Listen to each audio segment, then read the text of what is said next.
UPSC official. My name is खुशहाली कच्छी। अगर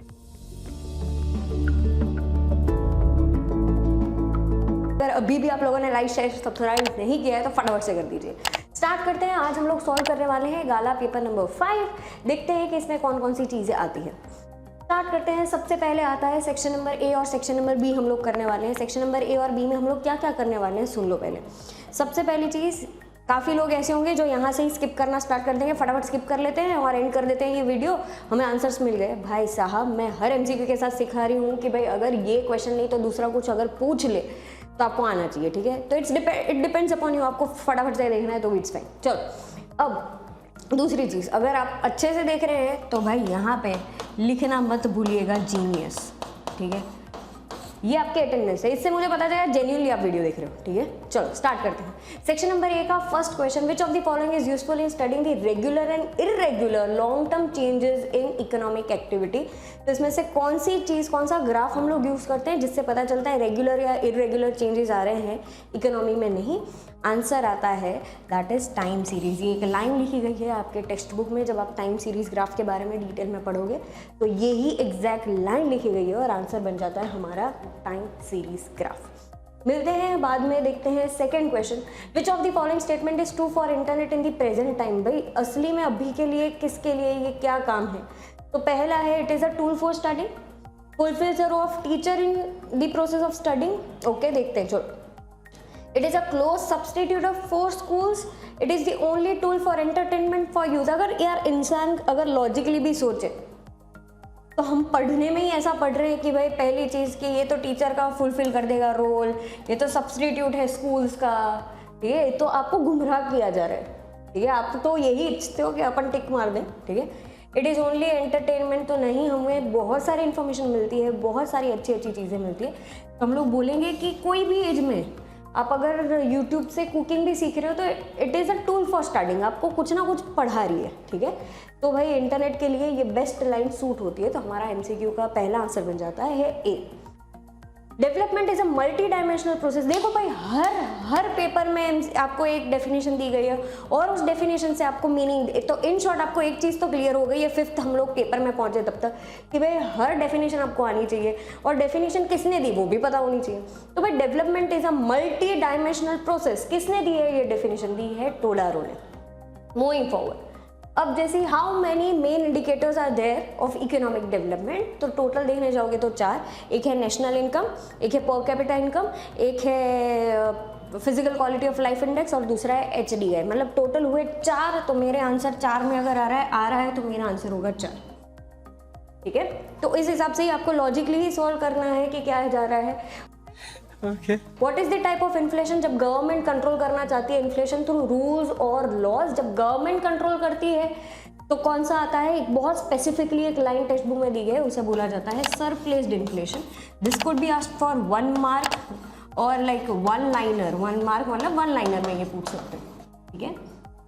तो ये आंसर आ गया। जाते हम लोग आगे। अगर आपको बहुत डिटेल में कॉन्सेप्चुअल नॉलेज के साथ सारी चीज़ें चाहिए, अकाउंट स्टैट्स इको BA हर चैप्टर वाइज आपको चाहिए कि बोर्ड अब दूर नहीं है, ठीक है। तो UKIConline.com पे आपकी हमारी वेबसाइट भी है, iOS और एंड्रॉयड एप्लीकेशन भी है, आप डाउनलोड कर सकते हो। और उसमें हमने स्पेसिफिकली आप लोगों के लिए कोर्स बनाया है कॉमर्स के बाजीगर्स, ठीक है। तो उसमें आपको ये चारों 4 सब्जेक्ट, हमने काफ़ी चीज़ें तो वैसे अकाउंट स्टैट्स की रखी है जो हमारे लाइव लेक्चर में बच्चे पढ़ते हैं, जो डाउट पूछते हैं, ठीक है।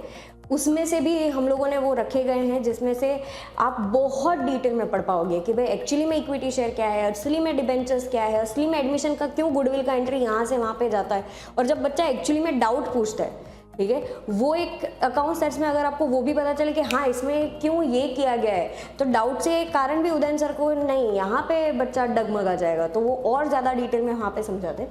तो वो कोर्स जो है वो आपको 999 रुपीज़ का है, that is 10,000 rupees.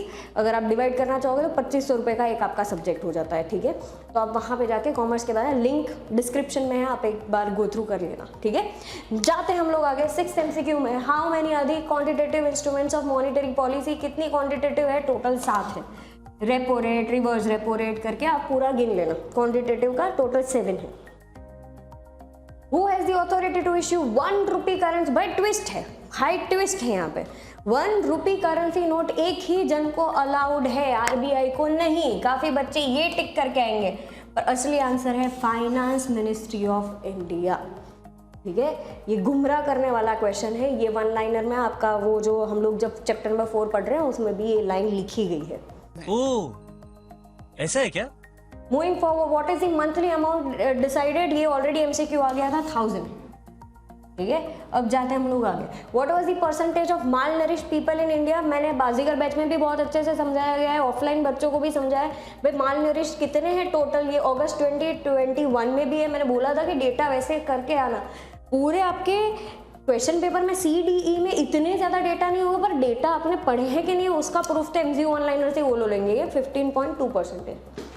Which type of unemployment arises due to technological development, जब टेक्नोलॉजी बढ़ती है एक ही चीज़ आता है ना, जब टेक्नोलॉजी के साथ कुछ होता है तो आता है फ्रिक्शनल, और ये पूछा भी गया है जुलाई 2022 में।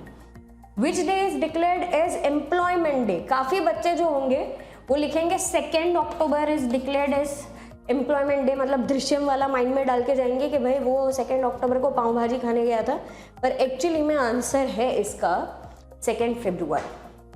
ठीक है, अब जाते हैं हम लोग आगे। From the population growth point of view, which year was considered the year of great divide, very important 2 marker also. ठीक है, कौन सा ईयर कंसिडर किया जाता है? 1921, क्योंकि उस टाइम पे पॉपुलेशन ग्रोथ रेट माइनस में गई थी।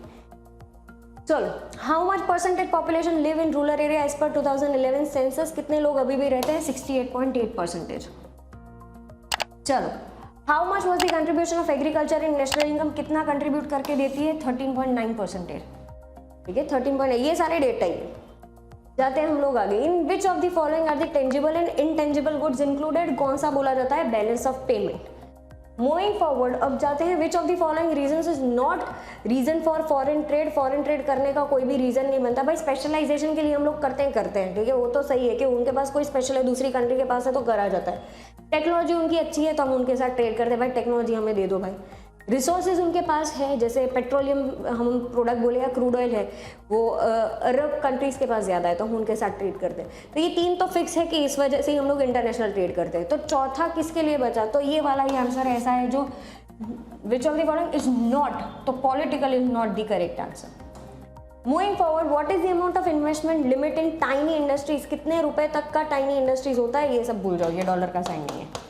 टाइनी इंडस्ट्रीज कितने ईयर तक का होता है? 25 लाख। देखो यहाँ पे मैंने करेक्ट कर दिया है रुपीस, ये मार्च 2020 में पूछा गया था। Which develop country is not an industrial country, इसमें से कौन सी कंट्री इंडस्ट्रियल कंट्री नहीं है? Saudi Arabia. Moving forward, 19th question, which age group of children are eligible for compulsory, simple से याद ही रखना था, ये रट्टा मार देना, 2 बार क्वेश्चन आ चुका है। 6 to 14 ईयर्स, उसको कंपलसरी एजुकेशन चाहिए। What was the extent of literacy in India in 2011, कितने परसेंटेज हमारे वहाँ पे लिटरेसी कंसीडर होती है? 74.4%। आंसर 4 नहीं दिया है, 0.4, 74%। ठीक है, उतनी लिटरेसी थी, और यहाँ पे सेक्शन नंबर 1 कंप्लीट होता है। चाहते हैं सेक्शन नंबर B में क्या क्या आपको ध्यान में रखना है। How is the technology helpful to human beings, human beings को क्या किस हिसाब से टेक्नोलॉजी मदद कर देती है। तो यहाँ पे मैंने हर चीज़ जो आपके टेक्स्ट बुक में लिखी है वही मैंने पॉइंट्स, इसमें से आप अपने हिसाब से भी लिख सकते हो। 1 लाइनर है, हाँ मुझे पता है, ठीक है 1 लाइनर है मैम, आपने तो 6 लाइन जितना तो भारी भरकम, आप अपने हिसाब से आंसर लिख सकते हो। ठीक है, आप पॉज करके भी देख लेना, एक बार रीड कर लो। ठीक है, we are living in age of digital technology, और हम टेक्नोलॉजी हमारे डेली लाइफ में यूज़ करते हैं, गाना सुनने के लिए, फ्रेंड्स और रिलेटिव से कनेक्टेड रहने के लिए, मूवी देखने के लिए, हमारे रोड्स को नेविगेट करने के लिए हम लोग गूगल मैप्स या वैसा कुछ यूज़ करते हैं, गुड्स को ऑनलाइन परचेज करने के लिए, हमारे बिल पे करने के लिए, टिकट्स भरने के लिए, टिकट्स कुछ अगर मूवी टिकट्स दिख रही हैं या कुछ भी, इन सारी चीज़ों के लिए हम लोग करते हैं। और टेक्नोलॉजी हम तो एजुकेशन में भी यूज़ करते हैं। आप इसमें से कोई भी आंसर ऑनलाइन बना के अपने हिसाब से भी अपने वर्ड्स में, ओन वर्ड्स में भी लिख सकते हो। अच्छा बोले ऐसा होता है। What is the per capita income? Per capita income मैंने बोला ही था, टोटल नेशनल इनकम, मैं शॉर्ट फॉर्म लिख रही हूँ, अपॉन टोटल पॉपुलेशन। ठीक है, तो ये हो जाता है total national divide by total population. What does high per capita income indicate? जितना हाई रहेगा हम लोग बोलेंगे जितना per capita income fastly grow कर रहा है, ग्रो मतलब इन शॉर्ट जितना हाई रहेगा उतना हम लोग बोलेंगे कि डेवलपमेंट भी हाई है या तो फास्ट है। ठीक है, उसके बाद जाते हैं what is repo rate and reverse repo rate, same चीज़ मैंने तो यहाँ पे मैंने क्या किया है, रेपो रेट और रिवर्स रेपो रेट जो टेक्स्ट बुक में दिया है वही डेफिनेशन मैंने डाल दी है। सिंपल सी चीज़ है, जब कॉमर्शियल बैंक को शॉर्ट पीरियड ऑफ टाइम, यहाँ पे ब्रैकेट में मैंने मेंशन किया गया है 1 डे, 7 डेज, 15 डेज के लिए अगर उनको फंड्स चाहिए तो अपनी सिक्योरिटीज़ थोड़ी बहुत वो बेच देंगे आरबीआई को, आरबीआई थोड़े टाइम के लिए उनको पैसा देंगे और उस पर वो रेट चार्ज करते हैं, ठीक है, उसे रेपो रेट बोला जाता है। जब आरबीआई उनके पास से लेती है तो उसे बोला जाता है रिवर्स रेपो रेट। वो सेम चीज़ यहाँ पे वो शॉर्ट टर्म के लिए रहेगा, कॉमर्शियल बैंक के साथ ही डील करते हैं। In which country and when was the first bank in the world established? State the name of the bank. The Bank of Barcelona. Very IMP. ये मैंने सभी लोगों को, जितने भी लोगों हैं बाजीगर ऑफलाइन, सबको बोला गया ये लाइन तो रट्टा मारी देना। बैंक ऑफ बार्सिलोना स्पेन में 1401, मैंने सारी चीज़ें लिख दी है। ये 3 कुछ भी उल्टा फुल्टा करके आपको पूछ सकते हैं, तो ये याद रखना। What is poverty line? Who determines the poverty line at international level? Poverty line का मतलब जब आप बेसिक रिक्वायरमेंट्स भी फुलफिल नहीं कर सकते हो, एक लेवल, एक सर्टन जो मिनिमम आपका एक्सपेंडिचर होना चाहिए वो भी नहीं हो रहा है, तो उसे हम लोग बोलते हैं, वो हम पोवर्टी लाइन को मेजर करने के लिए बोलते हैं। और कौन इंटरनेशनल लेवल पे करता है? आंसर आता है परचेजिंग पावर पैरिटी। उसके बदौलत हम लोग डिसाइड करते हैं कि किस हिसाब से जाएंगे हम लोग आगे। Explain the meaning of unemployment, किसी को काम करना है, प्रिवेलिंग वेज रेट पे काम करना है and he is ready to work, that person is known as unemployed. उसको हर चीज़ है, he is willing to work, he is ready to work at the prevailing wage rate but still he is not finding out his job, that person would be known as unemployed. अब जाते हैं give the meaning of cash crop. Cash crop ऐसे होते हैं, examples मैंने रख दिए हैं ये ऐसे कैश क्रॉप्स का मतलब, ये कैश क्रॉप जनरली जो होता है वो रॉ मटेरियल के हिसाब से यूज होता है इंडस्ट्री में, ठीक है, तो ये होता है उसका मीनिंग। चलो जाते हैं 28th क्वेश्चन पे। 28th क्वेश्चन में क्या बोला गया है, when does the value of Indian currency increase and decrease, what does it affect. तो व्हाट डज इट अफेक्ट में देखते हैं क्या आता है।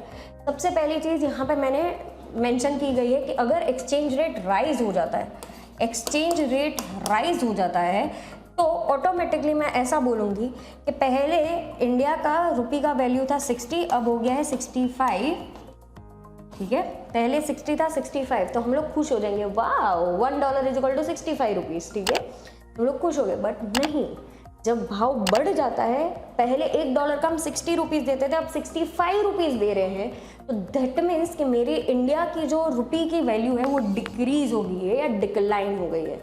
और ऑन दी अदर हैंड अगर सेम डॉलर का मुझे 55 देना पड़ रहा है, मतलब फॉरेन एक्सचेंज या एक्सचेंज रेट डिक्रीज हुआ है, फॉल हुआ है, तो हम बोलेंगे वैल्यू ऑफ इंडियन रुपीज़ क्या हो गई है, राइज हुई है। मतलब $1 के लिए जो मैं 65 देने के लिए अब मुझे 55 में ही पड़ रहा है, ठीक है। तो ये मैंने बहुत अच्छे से एक्सप्लेन किया है बाजीगर में और ऑफलाइन बैचेस में। Moving forward, what is the medium scale industry, give its example. Medium scale industries का मतलब क्या है देखते हैं। चलो, जो इंडस्ट्रीज जिसकी वैल्यू 5 करोड़ से लेके 10 करोड़ तक की है और जो लिबर इंटेंसिव और कैपिटल इंटेंसिव दोनों टेक्निक्स को यूज करता है, उसे बोला जाता है मीडियम स्केल इंडस्ट्रीज। चाहते हम लोग आगे, give the full form of WHO और ONGC, मैंने दोनों का फुल फॉर्म डाल दिया है, ठीक है। फुल फॉर्म्स बहुत पूछे गए वन लाइनर्स में, तो करके जाना। मिलते हैं next lecture that is paper number 6 में, तब तक के लिए बाय बाय।